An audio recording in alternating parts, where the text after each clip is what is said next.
earlier this year in our science lessons when we were learning about changes of state. We learnt the basics of the water cycle, and we're going to revisit the water cycle today at the beginning of our new topic, which is all about water in the environment.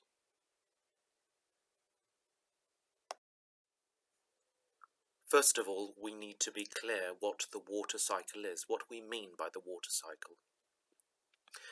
The water cycle is the name which we use to describe the way in which water moves around our planet. Sometimes you might hear it called two other names as well: the hydrological cycle, hydro meaning water, or the H2O cycle, H2O being the chemical symbol for water, but we're going to call it the water cycle. So let's remind ourselves that the water cycle is all about how water moves around the planet.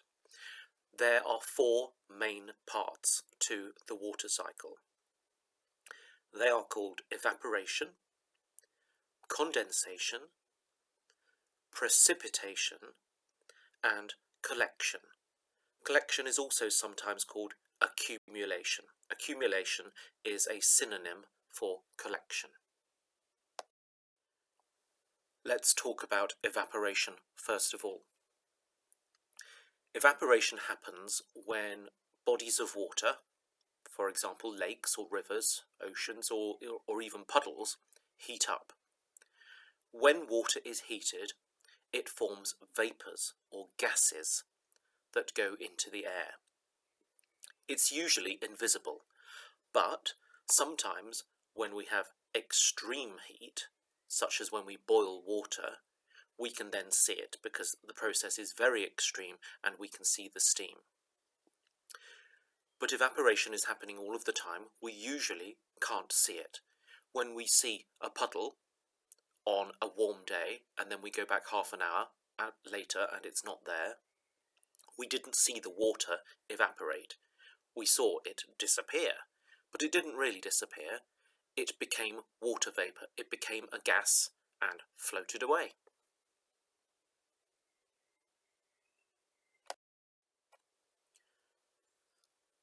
Condensation is the opposite of evaporation.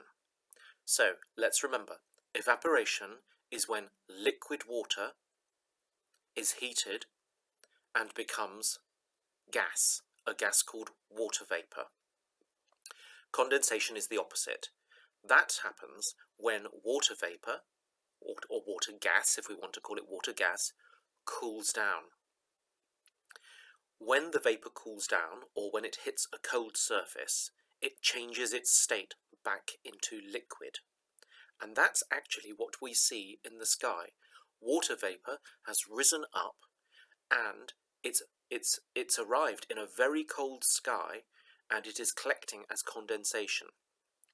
So clouds look white and fluffy to us from below because that's the way the sun shines on them, but actually what that is water droplets waiting to come down at some point. It's water vapour that has condensed.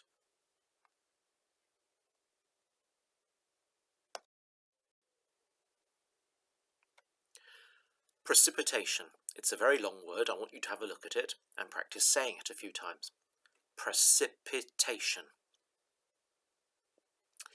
This happens when the water that went up into the sky as water vapour, and which then condensed because it was so cold up there, finally is released back down again. And depending on the temperature, that water will come down back to Earth as rain, snow, or even hail. So we call it rain when it comes down as a liquid, and when it comes down as a solid, we call it snow or hail.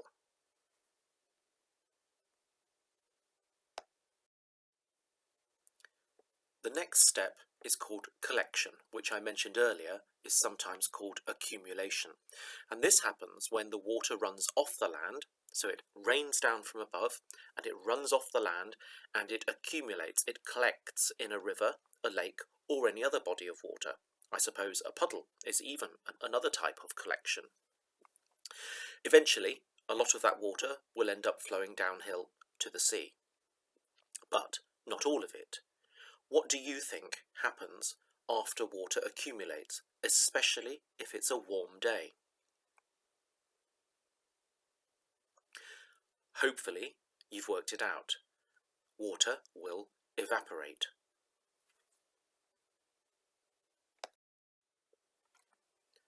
So let's look at this very simple diagram. On the right-hand side of the picture, you can see that the sun is out.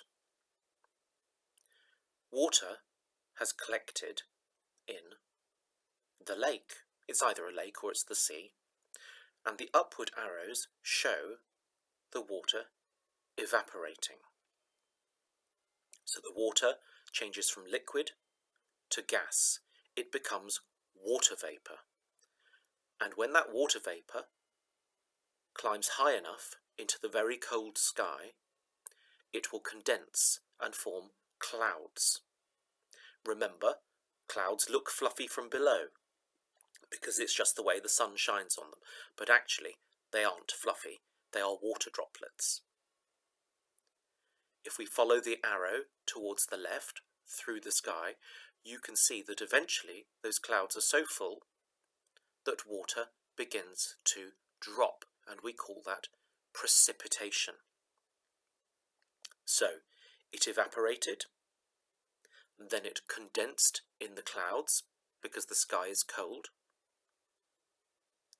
then it precipitated, it dropped back down, and then it collected in rivers, which eventually flowed back down into lakes or the sea. The sun heated the water, it evaporated, it condensed, it precipitated, it collected, and the cycle goes around and around. It's been doing that for billions of years, and it will continue to do so long after we have gone. We'll finish with a couple of fun facts. Let's remind ourselves what we learnt during our science topic last time, and that is that the water that we drink every day is the same water that's been around since the dinosaurs and before the dinosaurs, of course. There is no such thing as new water. All water has been recycled. In order for the water cycle to happen, we need the sun, because the water cycle depends on heat. If water doesn't evaporate in the first place, then it's not going to condense, and it's not going to precipitate, and neither is it going to collect. So you need heat. It doesn't have to be extreme heat. Water can evaporate just at 1 degree centigrade. Okay? It doesn't need to boil, and it doesn't need to be a hot day. And finally there, to remind ourselves that only 2.5%, which is a tiny, tiny amount of the world's water, is fresh water that we can drink. The rest of it is salt water.